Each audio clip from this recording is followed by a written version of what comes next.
Listen, sweet and sour sauce, you know the deal. Yeah. Back with another video for the feels. Okay. So stick around to the end for the vibes. Go ahead and drop a like, then you might as well subscribe. Sweet and sour sauce is in the building. Yes. Alright, you already know the deal. If you're new here, my name is Sweet. Welcome to the channel. Appreciate you stopping in. And for my subscribers, wait, you got a little something in your teeth right there, like right there. Yeah, is that sauce? No, sorry. All right, so welcome back to another Sunday with Sauce. If you're new here, welcome back to the series where I review everything that God has taught me throughout the week in the hopes of helping someone else come to know Him the way that I do. So this week's video is going to go a little differently. Usually I review what I learned from the Bible chapters I read, but because of some recent changes in my schedule, today we're just going to review this past week's sermon from our church. And by the way, last Sunday, the week that this sermon was actually given, was Easter. So happy belated Resurrection Day to you guys. I hope you guys had a great Easter and celebrated the day Jesus rose from the dead. But without further ado, let's get right into the video. So we've officially reached the last segment in the Parables of the Kingdom series. The sermon can be broken down into 3 sections: 2 stories, 1 question, and 2 challenges. The 2 stories are the parables of the hidden treasure and the priceless pearl. Found in Matthew chapter 13, verses 44 through 46, the kingdom of heaven is compared to a hidden treasure in a field. A man finds this treasure, covers it back up, and leaves to sell everything he has to buy that field. The parable of the priceless pearl goes very similarly. The kingdom of heaven is like a merchant searching for fine pearls. He comes across one pearl of great value, and he sells all he has to buy that pearl. Both of these parables depict the kingdom of heaven as incredibly valuable. Once you discover it and see it for what it is, no amount of sacrifice to have it is unreasonable. Just as the man and the merchant showed, it's worth everything you have. So that begs the question, why is it so valuable? Well, what lies in the kingdom of heaven is immeasurable hope and love. So let's start with hope. To enter the kingdom of heaven, you have to turn away from what you once were and with full-heartedness step into the thing that you're becoming. That means turning away from your former manner of life, letting Jesus govern your life, and bending the knee to the King. But there is good news. Jesus is a magnificent ruler. If there is any king whose hands I trust my life in, it's Him.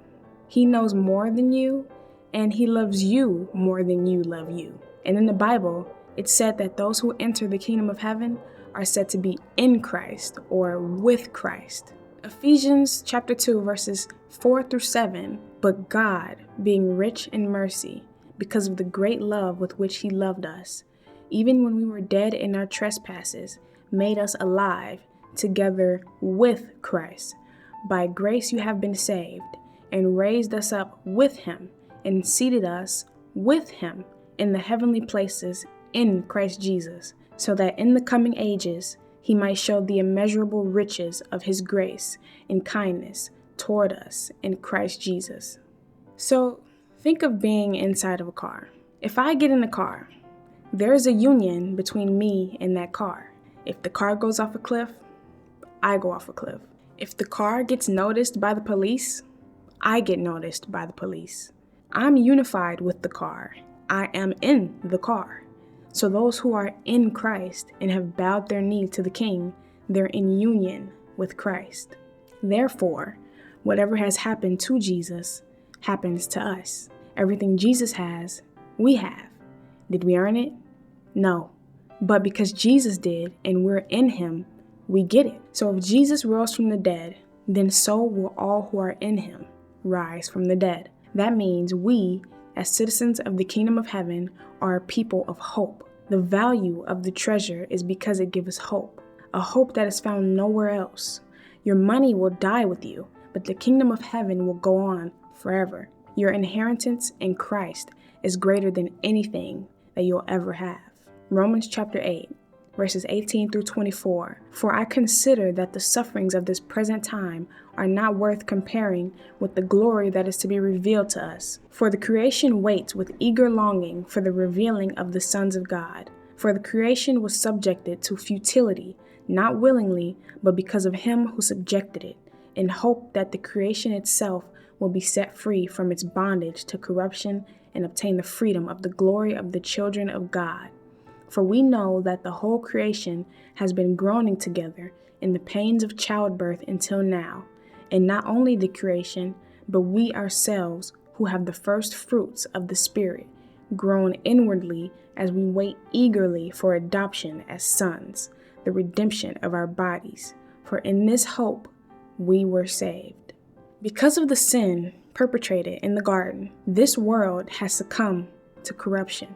But there is a day when God will restore the world to what it was created to be. And until then, we groan and yearn for our salvation. Imagine a pregnant woman. She's in labor and experiencing immense pain.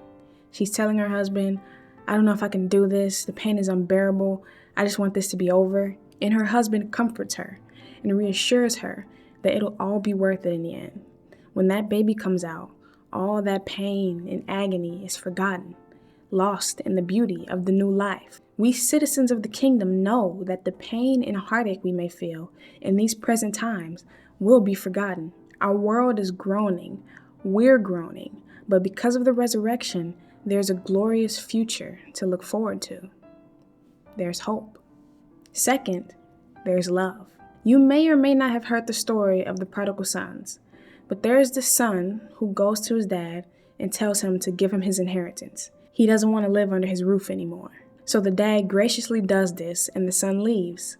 He lives a riotous life, splurges all of his money, loses all of his friends, and reaches an all-time low. He thinks to himself that his father's slaves probably live better than he's living right now. So he plans to return home, preparing a speech to say to his father about him being unworthy and undeserving to be his son anymore.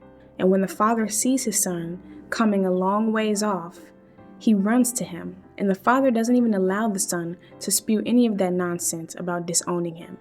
He clothes him, he prepares a celebration and a feast for him, because my son who was dead is alive. Why is the kingdom of heaven so valuable?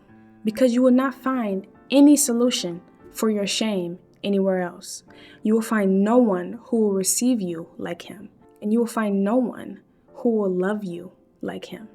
Our Father knows all that we've done, every sin we've committed, and loves us all the same, welcoming us to spend eternity with him.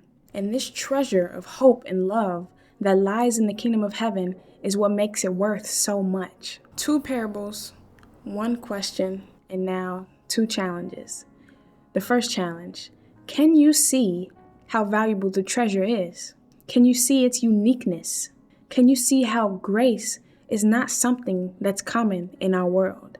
An open welcome like that is not common in this world. Riches and treasure aren't given to the wicked. The kingdom is worth more than anything you could give, yet it's given free of charge. And all you have to do is turn away from what you used to be and turn towards the King. Second challenge: can we stop with the half-heartedness?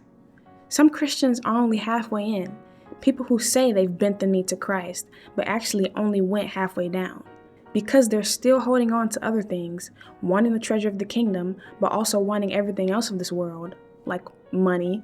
So when it gets uncomfortable, they can jump back and forth all the time, depending on when it's the most convenient. But there is only one response to the treasure. You gotta go all in. The man who bought the field and the merchant who bought the pearl, they didn't just sell the house or just sell the car. They gave everything they had to buy the treasure. And Jesus upheld this message, never lowering his standards or altering his conditions to make his call more readily acceptable. He asked his first disciples, in every single one since, to give him their thoughtful and total commitment, for nothing less than this will do. But maybe you don't want to surrender to Christ. Don't. I mean, you're missing out on the greatest gift you could ever imagine. But go ahead, just pick a side. Turn away from the cares of this world and turn yourself towards Him if you truly want to be a citizen of the kingdom of heaven. What are you trying to avoid losing? You're going to gain everything. That's a wrap, folks. Hope you enjoyed the video, and I hope you found some value in it. If you did, feel free to hit that like button, subscribe if you haven't already, and maybe even share this video to somebody else who you think may need it or find value in it as well. I'll see y'all on the next one. Appreciate y'all. Much love. Thanks for all the support as always. I'm out. Peace.